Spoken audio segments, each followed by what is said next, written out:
New video of New Jersey Democrat lawmakers who were allegedly conducting an oversight visit storming an ICE facility in Newark, New Jersey that houses MS-13 gang members, some accused of rape and murder.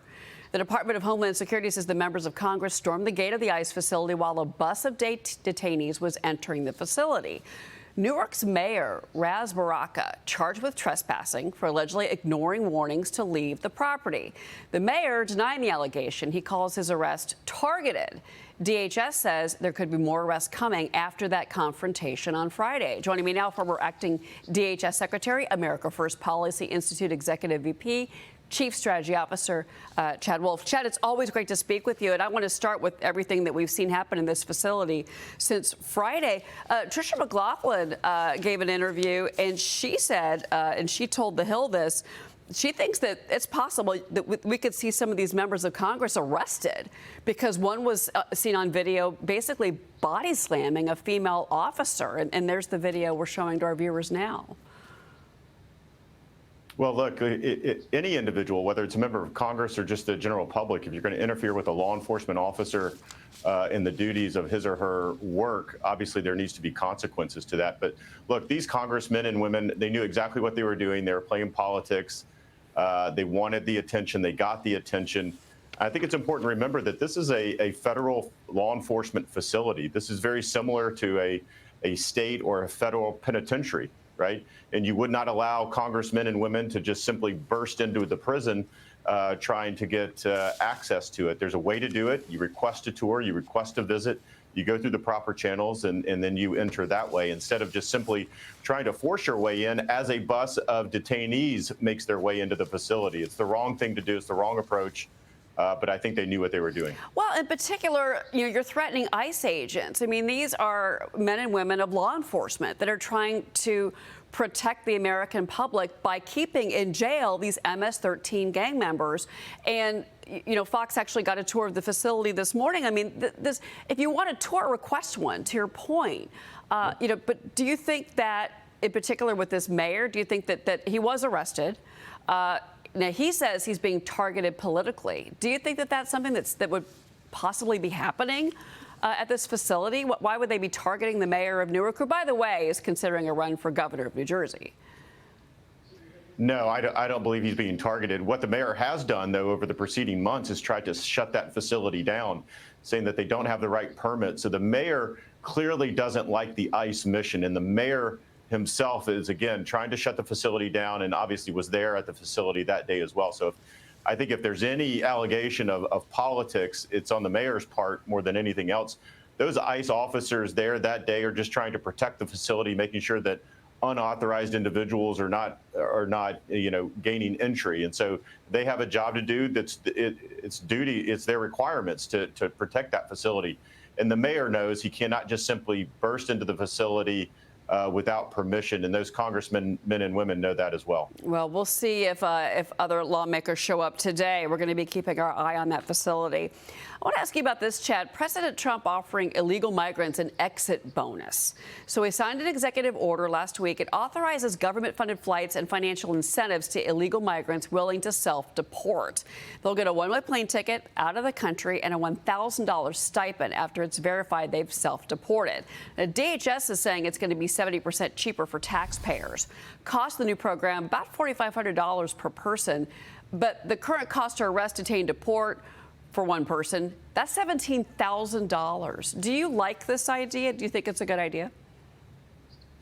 Well, the idea of a voluntary departure, VD, is certainly an element in immigration law, and we need more and more individuals to do that. I understand the idea of this is actually going to save American taxpayers dollars. I think the only concern I would have would be about the fraud, making sure that they actually remain in their home countries, that they don't simply self-deport, take the money, and then come back illegally. So there's some things probably for the Department of Justice and others to work out. But overall, yes, I do like the concept. I like the idea of having individuals remove themselves from the country. What do you think the biggest roadblock is right now for ICE and for the Trump administration as they try to carry out these deportations? Well, I think in part it's resources, right? They've been very upfront with Congress saying they need more resources to do their job, and they have that in the upcoming reconciliation package. They need more officers, they need more beds, they need more transportation assets to remove these individuals from the country. I think they can do it. They just have to scale up their current activities in what they're doing today. But they're certainly going to need more resources. Look, when you have 4 years of the Biden administration just simply letting that border wide open, the Trump administration is having to deal with that. It's not going to happen overnight. It's not going to happen without an influx of resources. We also have military personnel at the southern border, and I want to get your take on what's happening at the southern border right now, because the United States is temporarily shutting down livestock imports at the southern border after a deadly parasitic fly began spreading rapidly throughout Mexico.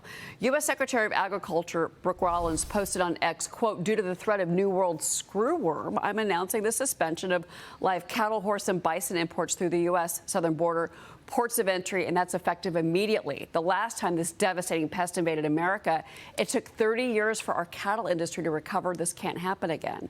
Chad, your reaction to this? It's very disconcerting what she's saying here. Well, I think it is, but look, I think Secretary Rollins is doing the right thing. She's protecting the U.S. livestock. And it's important to remember, whether it's this issue or any other issue, security along our supply chain has to be continuously looked at and reevaluated over time. And any time that you have an incident like this and you have a parasite that could get into the U.S. livestock, I think it's important to take action to make sure that that doesn't happen. So that's what Secretary Rollins is doing. I'm sure this will continue to be evaluated very closely, and when it's safe, obviously those imports will resume, and that will go forward. So certainly something to keep an eye on, but I believe that the Secretary is doing the right thing. Before you go, we had this breaking news this morning on the U.S. and China coming up with a trade deal. 90-day pause at least, but the fentanyl tariff is still in place. That's that extra 20% on China. Effectively makes the tariff 30% on China. But the fentanyl issue still seems to be a sticking point for the Trump administration. Obviously, that relates to the southern border and to Mexico. The Chinese, manufacturing the chemicals, the fentanyl's produced in Mexico. It's coming up to the U.S. But there was a recent report that a lot of these fentanyl labs in Mexico have shut down because of the Trump administration's moves. Well, I've seen that as well. Look, and that's obviously what we want. That's what President Trump wants. I think the president's been very clear about fentanyl. He's taking this issue head on, unlike previous administrations. He wants to solve this problem. And obviously, you've got the issue not only with Mexico and to a lesser extent, Canada having fentanyl come into the United States, but you have the precursors coming from China. And so if China wants to stop fentanyl, they have the ability to do that. I know the CCP could do that tomorrow if they really wanted to. So look, I like the continued effort and the continued pressure on China to do more on this issue. I think President Trump is laser focused on this. He should be, for the American people. It's killing hundreds of thousands of Americans every single year. And he is the only president that continues to talk about this issue and to take action. Yeah, and he certainly has. And the southern border has changed completely. Chad Wolf, it's always great to speak with you. Thank you for being here. Thank you.